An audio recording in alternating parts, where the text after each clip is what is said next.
خوف عليهم ولا هم يحزنون أولئك أصحاب الجنة خالدين فيها جزاء بما كانوا يعملون.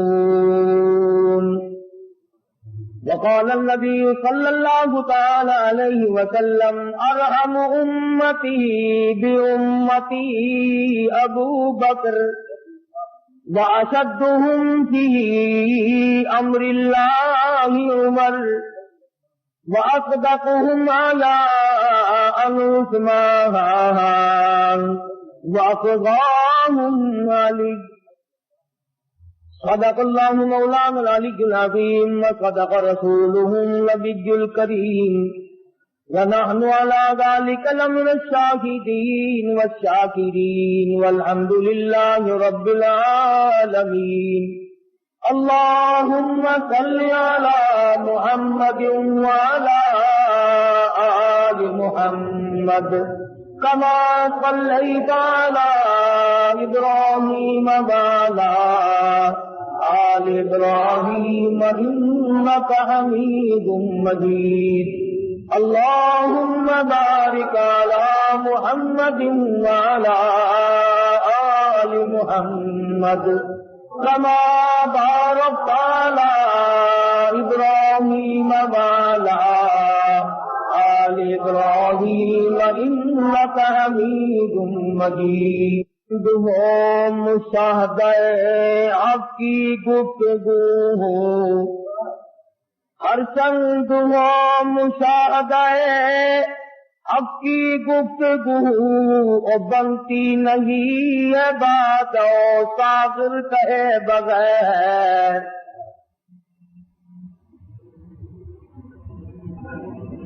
خداوند کریم نے قرآن کریم کی ان آیات میں اور پورے قرآن پاک میں حضرات صحابہ کرام رضوان اللہ تعالی علیہ مجمعین کی صفت و ثنا فرمائی، ان کے واقعات کو دہرایا، ان کی عظمت کو بیان فرمایا. آپ حضرات کو اچھی طرح سے معلوم ہے ملک میں، مسلمانوں میں، پوری دنیا میں یہودیوں کے خلاف غم و غصے کی لہر پائی جاتی ہے کہ ان یہودیوں نے بیت المقدس قبلہ اول کی بے حرمتی کی، مسلمانوں کو شہید کیا، اس کے بدلے میں ہم نے ہڑتال کی اور یہ بتایا کہ یہودیوں ہم تم سے ناراض ہیں، مگر صرف اتنے کہ ہم ہڑتال کرتے ہیں، مال تمہارا کھائیں گے، مال تمہارا پیئیں گے، کاروبار تم سے رکھیں گے، ایجنٹی تمہاری کرتے رہیں گے، صرف تھوڑے سے ناراض ہیں ہم.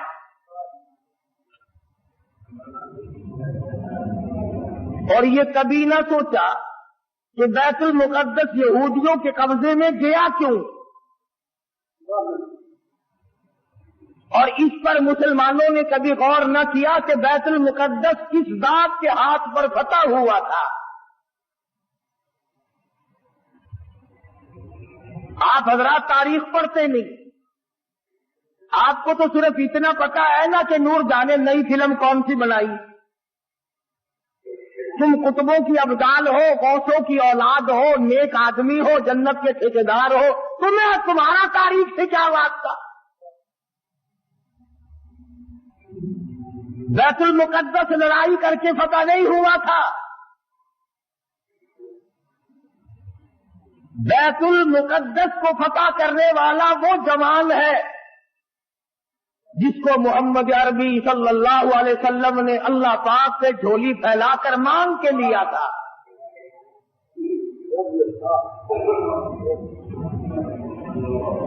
فاروق اعظم کے ہاتھ سے بیت المقدس بغیر لڑائی کے فتح ہوا. جب تم نے فاروق اعظم کی توہین کی، بے ادبی کی، اللہ میاں کو یہ بات پسند نہ آئی کہ تمہیں میرے فاروق کا فتح کیا ہوا بیت المقدس بھی اچھا نہیں لگتا، فاروق بھی اچھا نہیں لگتا، جاؤ تم اس قابل نہیں کہ تم بیت المقدس میں نماز پڑھو، اللہ پاک نے یہودیوں کے قبضے میں دے دیا۔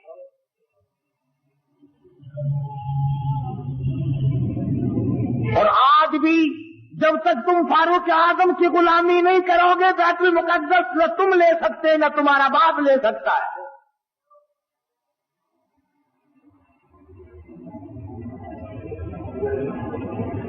آسان کام نہیں یہ جو صحابہ کرام نے کیے، تم بجائے ان کو آفرین کہنے کے، بجائے ان کو مرحبا کہنے کے، بجائے ان کو خراج تحسین پیش کرنے کے، بجائے ان کو خراج عقیدت پیش کرنے کے، صحابہ کرام جنہوں نے ایران فتح کر کے دیا، عراق فتح کر کے دیا، قسطنطنیہ فتح کر کے دیا، فلسطین فتح کیا، افریقہ فتح کیا، مصر فتح کیا، اور یہ تمام علاقے فتح کیے، بیت المقدس فتح کیا، صحابہ کرام کو گالیاں بکتے اور خود حکومت کرتے ہو۔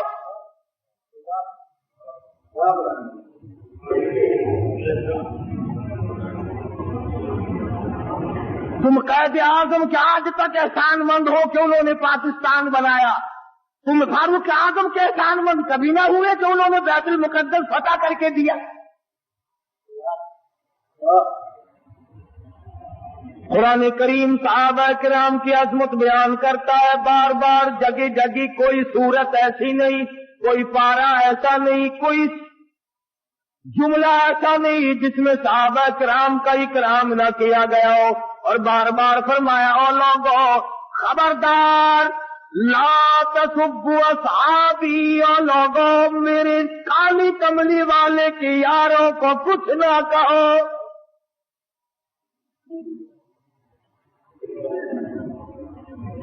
بیت المقدس کا محاصرہ کیا ہوا ہے، 2 مہینے کا عرصہ گزر گیا، بیت المقدس فتح نہیں ہوتا۔ فاروق اعظم رضی اللہ تعالیٰ عنہ کو کمانڈر نے خط لکھا، بڑا مشکل مسئلہ ہے، بیت المقدس کے فتح ہونے کی کوئی شکل نظر نہیں آتی۔ امام المتقین خلیفۃ المسلمین قاتل المشرکین والصدیقین سیدنا فاروق اعظم مراد رسول داماد علی سیدنا فاروق اعظم رضی اللہ تعالیٰ عنہ کو خط ملا، خود روانہ ہو گئے، ایک غلام ساتھ لیا، اس کو فرمایا منزل ب منزل نمبر وار سواری کریں گے، ایک منزل تو سواری کرے گا میں پیدل چلوں گا، ایک منزل میں سواری کروں گا تو پیدل چلے گا۔ اندازہ لگاؤ جب بیت المقدس قریب آیا، فاروق اعظم کی نیچے چلنے کی باری ہے، غلام کے اونٹ نیچے ڈاکی پہ سواری کی باری ہے۔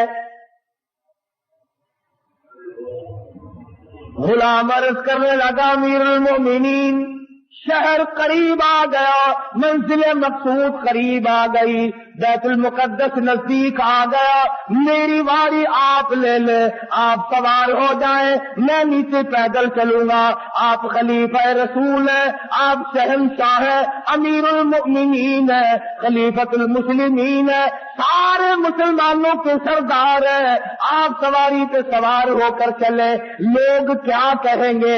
خلیفہ پیدل آیا، بادشاہ پیدل آیا، امیر المؤمنین پیدل آیا، اور غلام سواری پہ سوار ہے، لوگ کیا کہیں گے؟ فرمایا او میرے غلام، لوگوں کی کہنے کی پرواہ کروں، اگر میں نے تیرا حق طلب کیا کل قیامت میں خدا کیا کہے گا؟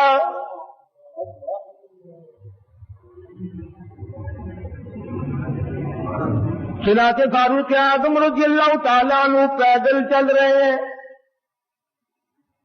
ادھر یہودی اپنی تورات کے ورقے پلٹ رہے، خبر ہے گرم آج ان کی آنے کی، خبر ہے گرم آج ان کی آنے کی، افسوس کہ میرے گھر میں بوریا نہ ہوا۔ فاروق اعظم کا انتظار ہے، खलीफतुर रसूल का इंतजार है, नबी के सुसर का इंतजार है। बरसे पलट रहे हैं, निशानियां देख रहे हैं। तौरात में मौजूद है बैतुल मुकद्दस को फतह करने वाला नीचे नीचे आएगा, उसका गुलाम सवारी पे सवार होगा। गुलाम कहने लगा अमीरुल मोमिनीन कपड़े तब्दील कर लो। फरमाया जिहाद में चला हूं, इस्लाम की अजमत के लिए चला हूं, मुसलमानों को फतह दिलाने के लिए चला हूं। कपड़े बदलने का क्या मतलब, मैं अपनी हालत बदल के आया हूं। यही थे वो लोग जिनके बारे में कहता फना फिल्लाह की तह में बका का राज मुज़मिर है। जिन्हें मरना नहीं आता उन्हें जीना नहीं आता। फारूक आजम रज़ियल्लाहु ताला अन्हु पैदल पैदल आ रहे हैं, हाथ में गाची की मुहार पकड़ी हुई है, गुलाम ऊपर सवार है। तमाम लोग कोठों पे चढ़कर देख रहे हैं। बैतुल मुकद्दस के यहूदी, बड़े बड़े उनके पादरी, बड़े बड़े उनके मौलवी तौरात लिए खड़े हैं, लिबास का नक्शा देख रहे हैं। सबसे बड़ा यहूदियों का मौलवी आगे बढ़ता है, फारूक आजम के लिबास के पेवंद गिनता है। 12 पेवंद लगे हुए थे।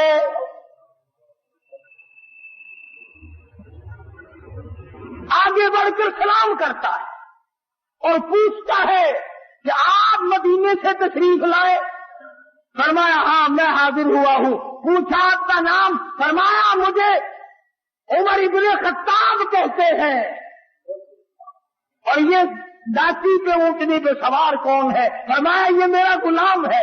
कि गुलाम को सवार करके क्यों लाए? फरमाया कि मंजिल ब मंजिल नंबरवार सवारी करते आए हैं। तो यहूदियों का मौलवी कहने लगा कम से कम हमारे पास पहुंचते पहुंचते तो आपको सवार हो जाना चाहिए था। ये लोग क्या कहेंगे, ये मखलूक क्या कहेगी, ये गैर मुस्लिम क्या कहेंगे, मुसलमानों का ये बात क्या? फरमाया मैं किसी के कहने की वजह से अपने इंसाफ को नहीं बदल सकता।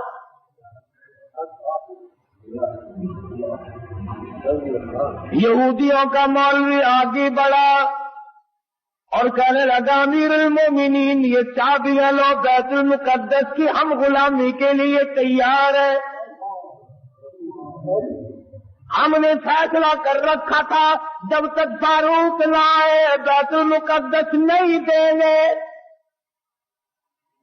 और मुसलमानों जिसकी शक्ल को देख कर बैतुल मुकद्दस खुल गया, जिसके लिबास को देख कर बैतुल मुकद्दस फतह हो गया, जिसके अदल और इंसाफ को देख कर बैतुल मुकद्दस मिला, जब तुमने उसको गालियां बकी, जब तुमने उसको खासिब कहा, जब तुमने उसको सहाबी रसूल से निकाला, जब तुमने नऊज़ बिल्लाह फारूक आजम को जालिम कहना शुरू किया, अल्लाह मियां ने बैतुल मुकद्दस छीन कर यहूदियों के हवाले कर दिया।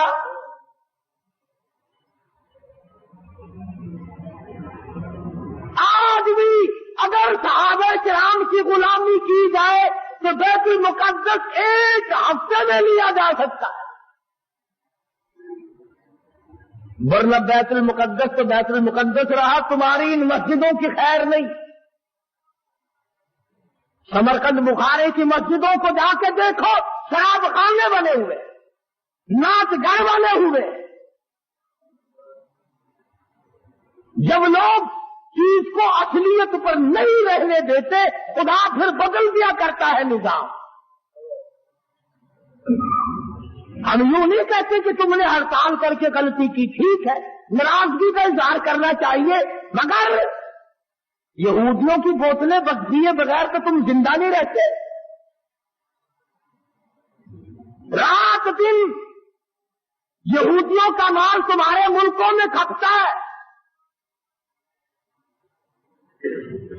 और मैं आगे बढ़ करके कहूं यहूदियों के बड़े बड़े एजेंट तुम्हारे मुल्क में फिरते हैं, बैतुल मुकद्दस से तो वैसे तुम्हें निकाल दिया गया, अब बैतुल्लाह और हर में नबवी रोज़े रसूलुल्लाह से नफरत दिलाने के लिए कितने यहूदियों के एजेंट फिरते हैं। ये जो कहते हैं काबे में बैतुल्लाह में इमाम के पीछे नमाज नहीं होती, रोज़े रसूलुल्लाह सल्लल्लाहु अलैहि वसल्लम की मस्जिद में इमाम के पीछे नमाज नहीं होती, खुदा की कसम ये यहूदियों के एजेंट है। ये चाहते हैं कि मुसलमानों का इकराम तोड़ा जाए, मुसलमानों के दिलों में खाने काबा की इज्जत न रहे, रोज़े रसूलुल्लाह की अज़मत न रहे।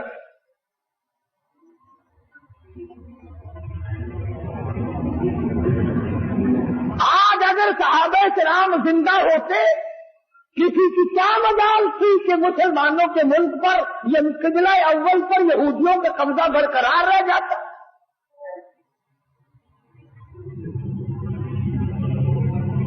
तुम जिहाद करोगे, सुर्खी पाउडर मले फिरते हो, रात दिन छोकरी बनने के फिक्र में लगे हुए हो, तुम जिहाद करोगे। वो तो सहाबा किराम को अल्लाह पाक ने शरफ बख्शा था, निगाह नबूवत ने उनको इतना रंग दिया था, वो पहाड़ को पहाड़ नहीं समझते थे, दरिया को दरिया नहीं समझते थे, समंदर को समंदर नहीं समझते थे। कितनी बड़ी मुसीबत आई उन पर, उन्होंने कभी गिला न किया, कभी शिकवा न किया, कभी बुराई न की, कभी पछताए नहीं। आए हम मुसीबतों के शिकार हो गए, वरना हम यूं थे। और कुरान करीम खुद कहता है, मिन फौकिकुम व मिन अस्फल मिनकुम व इज़ ज़ाग़तिल अब्सार।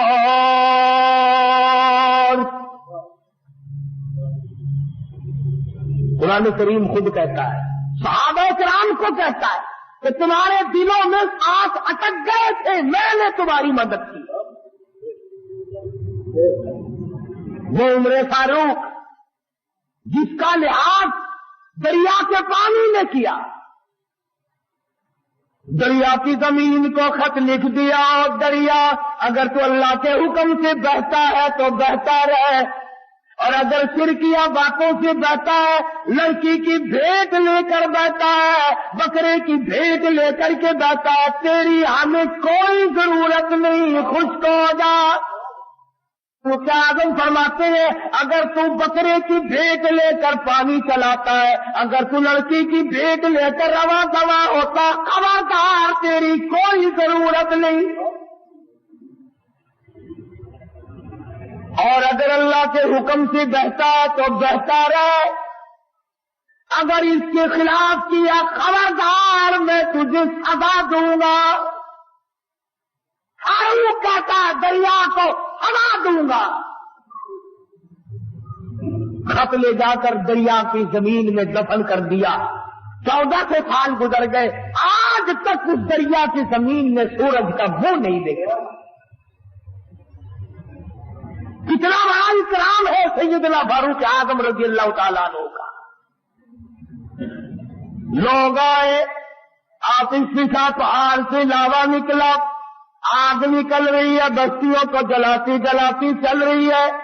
फरमाया मुझे तो फुर्सत नहीं, ये मेरी चादर ले जाओ, आग के सामने जा करके कर दो और कहो ये फारूक आज़म की चादर है। लोगों ने चिल्ला करके आग के सामने चादर कर दी और चिल्ला के कहा खबरदार ये फारूक आज़म की चादर है। तारीख शाहिद आग लौट कर पहाड़ में चली गई।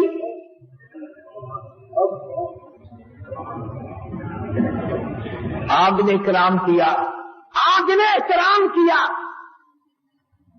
दरिया ने इकराम और एहतराम किया।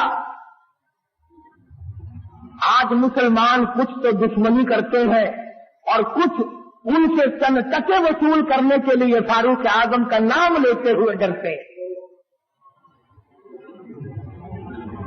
फारूक का नाम आएगा फिर 4 पैसे कौन देगा? और मैं कहता हूं 4 पैसे तेरे कब तक चलेंगे? कम तर मरहूम बड़ी अच्छी बात का था, जदों कासिम होती को तरूते महबूब हक ताला। جدو قاسم ہوتی کو سر اٹھے محبوب حق تعالی ابو بکر عمر دے ہاتھوں سن صابر ونڈارا دے